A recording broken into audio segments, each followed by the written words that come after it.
अल्लाह रब्बुल इज़्ज़त का एहसान हुआ है कि अल्लाह रब्बुल इज़्ज़त ने मुझे इस बाबरकत मजलिस जिसका ताल्लुक़ कुरान मजीद के साथ है शिरकत की तौफीक नसीब फरमाई।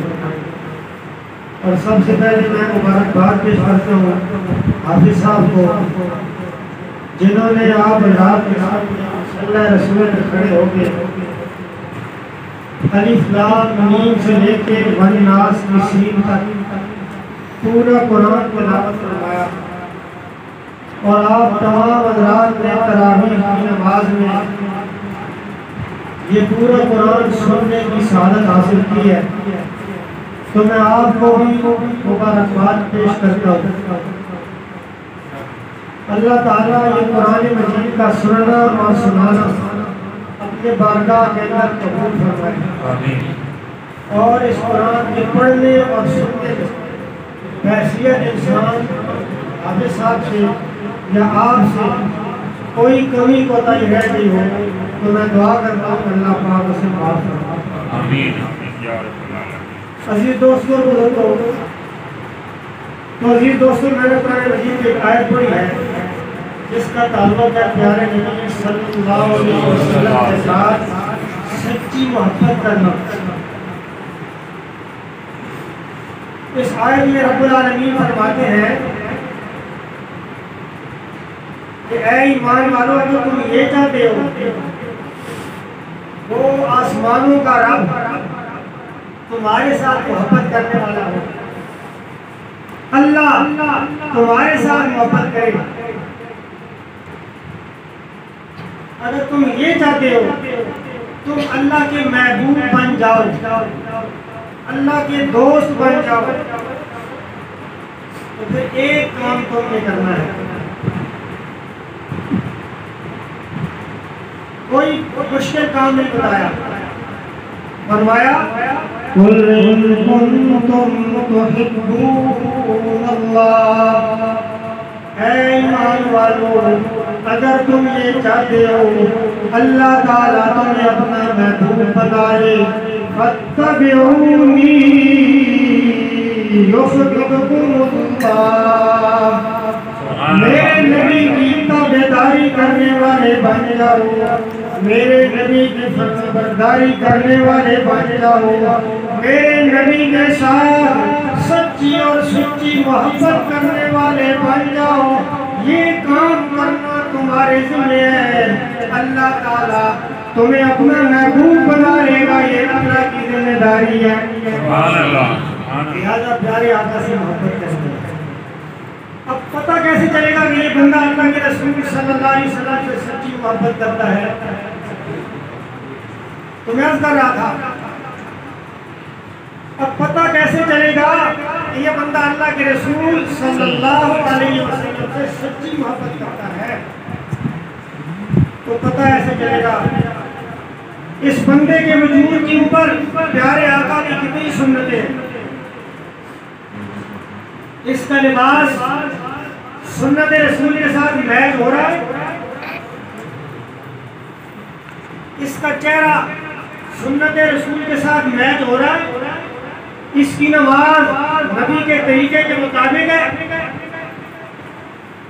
इसका जनाजा नबी के तरीके के मुताबिक है, इसका खाना पीना सोना जागना ओढ़ना बिछोना अल्लाह के रसूल सल्लल्लाहु अलैहि वसल्लम के तरीके के मुताबिक है, तो ये सच्चा आशिक है। ये वो इंसान है जो अल्लाह के रसूल सल्लल्लाहु अलैहि वसल्लम से सच्ची मोहब्बत करता है। इस बंदे को अल्लाह के नबी के साथ सच्चा प्यार है,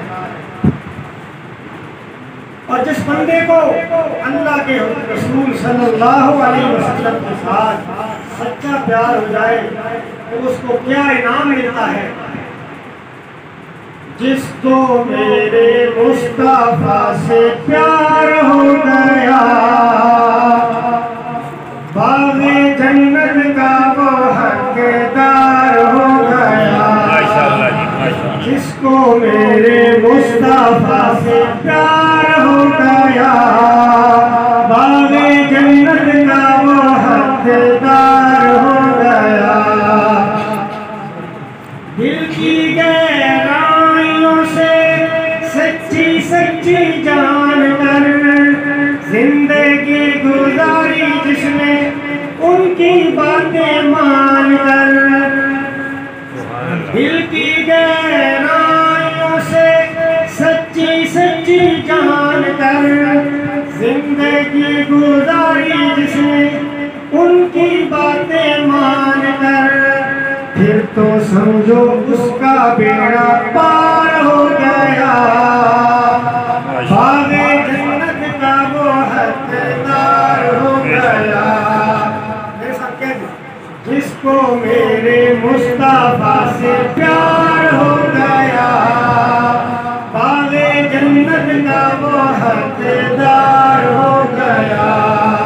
जिसको मेरे मुस्तफा से प्यार हो गया, बाग़े जन्नत का वो हकदार हो गया। लौट गए ढूंढ के मुशरिकीन मक्का, एकदम जोर सा मकड़ी का जाला, दुश्मनों की राह की दीवार हो गया, बाग़े जन्नत का वो हकदार हो गया। जिसको मेरे मुस्तफा से प्यार हो गया, बाग़े जन्नत का वो हकदार हो गया। अजीज दोस्तों, एक बात अल्लाह के रसूल के साथ सच्ची मोहब्बत करनी है, और ये अल्लाह के नबी के साथ सच्ची मोहब्बत एक ऐसी अजीम चीज है, जो बंदा करने लग जाएगा वो गुनाहों से बच जाएगा, उसके दिल से हर किस्म की दुनिया की लालच खत्म हो जाएगी। मिसाल के तौर पे एक वाक़या मैंने किताब में पढ़ा था, दिल्ली की जामा मस्जिद, ये जो पुरानी मसाजिद है, पुरानी इमारत है, बैरून मुबारक से लोगों को देखने के लिए आते हैं। एक अंग्रेज मस्जिद को देखने के लिए आया, इतवार की छुट्टी थी, उसने प्रोग्राम बनाया कि जाते हैं दिल्ली की मस्जिद देखते हैं, बड़ी मशहूर है, पुराने ज़माने की मस्जिद है। और आपने देखा है ये बड़ी मसाजिद होती है तारीखी, जहाँ लोगों का बहुत ज़्यादा आना जाना होता है, तो बाहर भिखारी मांगने वाले भी बैठे होते हैं। इस मस्जिद के बाद बाहर भी एक मांगने वाला बैठा था। वो अंग्रेज आया, उसने मस्जिद देखी, घूम फिर के वापस जाने लगा, तो नीचे भिखारी ने कहा अल्लाह के नाम पे कुछ दे दो। अब उसने अपना बटुआ निकाला, उसको कुछ पैसे दिए और चला गया। वक्त गुजरता गया, जब अगला संडे आया तो उसकी घरवाली ने कहा, अंग्रेज की घरवाली ने कहा, देवी की जान अकेले देख के आ गए, आज छुट्टी है तो मैं भी जाऊंगी और मुसलमानों की उस तारीखी मस्जिद को मैं भी देखूंगी, दादा मुझे भी लेके जाए। अब दोनों नियम जा रहे हैं मस्जिद को देखने के लिए। मस्जिद देखी, जब वापस जा रहे थे तो वो भिखारी फिर बैठा हुआ है। उसने अंग्रेज को हाथ से पकड़ लिया और अपने जेब से एक पर्स निकालता है और कहता है कि जब पिछली दफा आपने मुझे भीख दी थी तो आपको ये पर्स नीचे गिर गया था, लिहाजा ये वापस ले जाइए। अब अंग्रेज ने उस पर्स को खोला तो उसके अंदर जो उसके पैसे थे पूरे के पूरे पड़े हुए। अंग्रेज ने कहा, अल्लाह के बंदे तू मांगने वाला है, गरीब आदमी है और मेरे पूरे एक माह की सैलरी इस पर्स के अंदर थी और तेरा कई महीनों का खर्चा चल सकता था, इस मांगने से तेरी जान छूट सकती थी, तू पूरे के पूरे पैसे वापस कर रहा है, क्यों तूने ये पैसे अपने पास क्यों नहीं रखे? उस भिखारी का जवाब आबे सर से लिखने के काबिल है। भिखारी कहता है, इसलिए वापस कर रहा हूं कि मैं अपने नबी से सच्ची मोहब्बत करता हूं। सुभान अल्लाह। मेरा भी दिल कर रहा था कि ये पैसे मैं इस्तेमाल कर लूं, लेकिन मेरे ज़हन में ख्याल आया जब कल क़यामत का मैदान होगा, सारी कायनात के सारे इंसान और सारी कौमें आई होंगी, आदम अलैहिस्सलाम से लेके इमामुल अंबिया तक सारे नबी मौजूद होंगे। उस दिन अगर हज़रत ईसा अलैहिस्सलाम, क्योंकि तुम ईसाई हो, तुम्हारे नबी अगर हज़रत ईसा आते और मेरे नबी जो कायनात के सरदार हैं वहाँ शिकायत करते कि या रसूल अल्लाह, आपके एक गुलाम ने, आपके एक उम्मती ने मेरे उम्मती का पर्स चुराया था, उस क़यामत के बड़े मैदान में कहीं मेरे नबी को शर्मिंदगी ना हो, इसलिए मैं पर्स वापस कर रहा हूँ।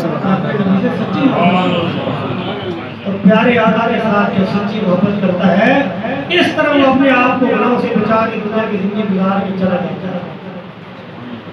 दूसरी बात यह है कि रमजान मुबारक का ये आखिरी असर है और बस थोड़ी सी घड़ियां बाकी है कि ये महीना खत्म हो जाता है। और प्यारे नबी सल्लल्लाहु अलैहि वसल्लम ने उस इंसान के लिए बददुआ की कि जो रमजान मुबारक का महीना अपनी जिंदगी में पाए और अपने अल्लाह से अपनी बख्शिश का वास्ता। तो लिहाजा ये जो चंद घड़ियां बाकी हैं, इन घड़ियों में हमने अपनी बख्शिश का अपने अल्लाह से माफी मांगी है।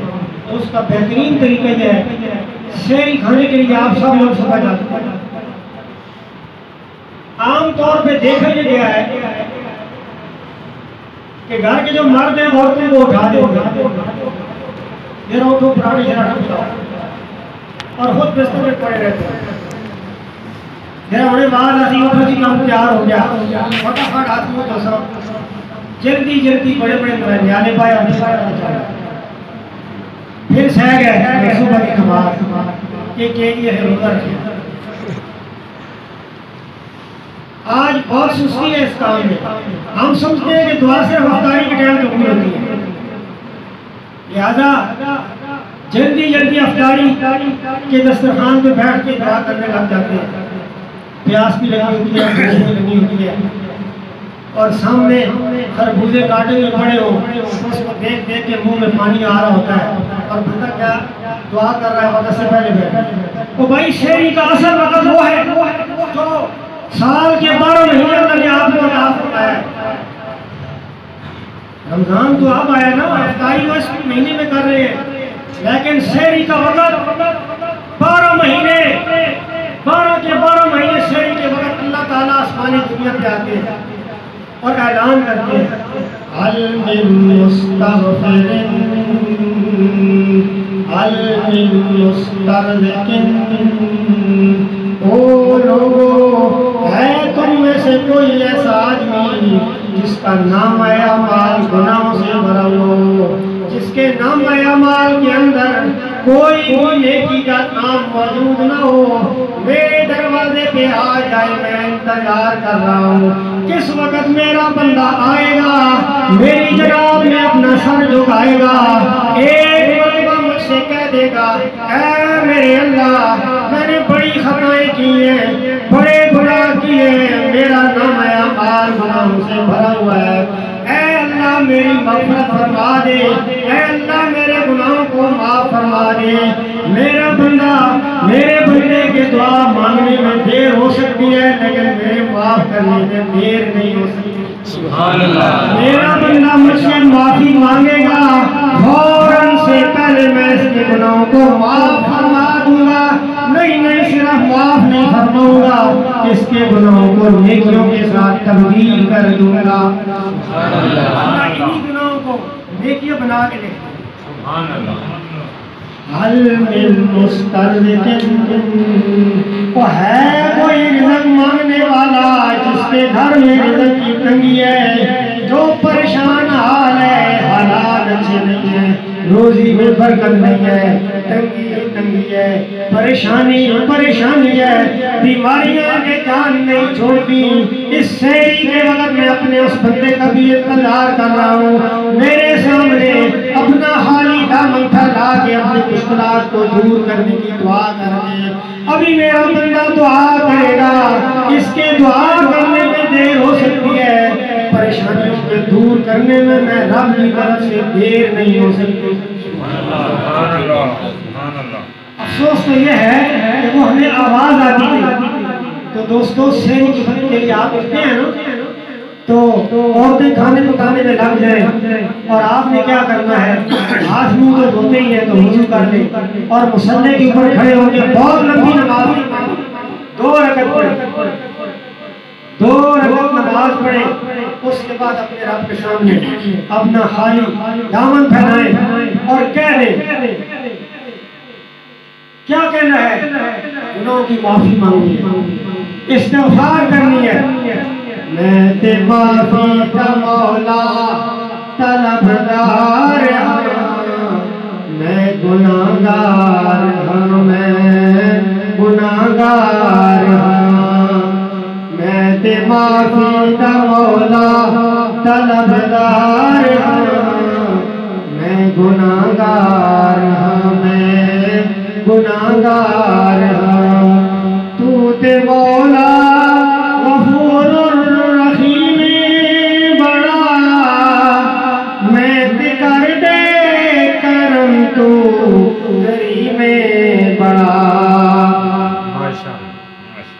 मैं कर दे करम तो करीमे बड़ा, मेरी बख्शिश चकर मैं खताकार हाँ, मैं गुनाहगार हाँ, मैं गुनाहगार हाँ, तुझको तेरे करम का वास्ता मेरा आसान कर दे तू रास्ता, तुझको तेरे करम का वास्ता मेरा आसान कर दे तू रास्ता, मेरा कोई अमल नहीं मैं बेकार हाँ, मैं गुनाहगार हाँ, मैं गुनाहगार हाँ, मैं गुनाहगार हाँ, मैं गुनाहगार हाँ। तो अल्लाह के सामने दुआ करिए, मौला बहुत खताएं की हैं, 12 महीने गलतियां करते रहे हैं, अगर इस महीने की इस घड़ी के अंदर अल्लाह जब तेरी रहमत मूसलाधार बारिश की तरह बरस रही है, आज अगर तुमने माफ नहीं किया तो मौला कहाँ जाएंगे, कौन सा ऐसा दरवाजा है जहाँ से गुनाहों की खलासी मिल सकती है।